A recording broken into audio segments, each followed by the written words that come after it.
Have you ever wondered what would happen if you got plonked into the middle of the ocean in an emergency scenario at sea? Do you ever wonder what would happen to your safety if you would actually be okay with the life-saving appliances that are currently available? Well, I wonder this all the time because this is a part of my research. And more particularly, I'm looking at lifeboats. And so this right here is an example of the lifeboat that's most commonly used right now. And it is a fully enclosed motor-propelled craft. And so this has come a long way since the days of the Titanic, which we had a pulley system that would release the boats made of wood and no top. So it's great, it's come a long way. Engineers have done an excellent job of designing these boats.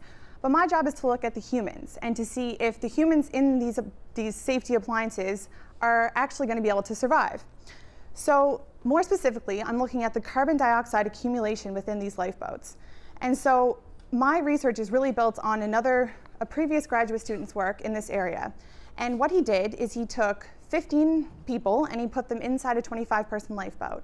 And he had them just sitting there normally, like we're all doing here today. And he thought the test would go on for about 60 minutes, and he was measuring carbon dioxide. It turns out that after 15 minutes, all the carbon dioxide sensors went off. And so everyone had to be evacuated from this lifeboat. This was published, this is known in this area, and nothing has changed. So as of right now, we know that carbon dioxide is an issue in these lifeboats.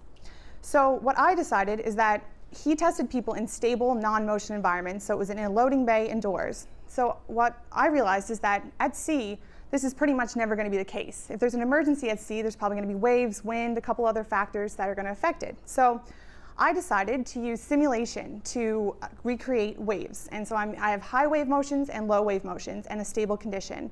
And I'm measuring oxygen and carbon dioxide from the participants, which my dear friends here are all suited up.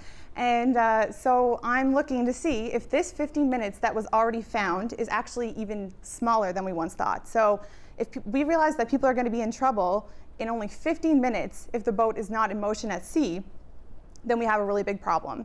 The reason this is a problem is because of the ventilation systems. The ventilation systems in current lifeboats, such as this one, is passive ventilation. And so this means that unless a boat is motoring from point A to point B, there's no new air circulating within this boat.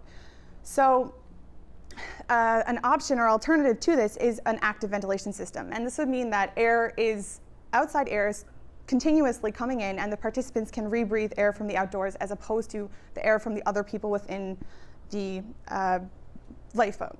So basically, if my research proves to be true, my hypothesis in motion that we're going to be producing more carbon dioxide than in stable environments, then this information needs to go to standards boards and safety boards and try to push for change in the ventilation systems that we currently have. Thank you.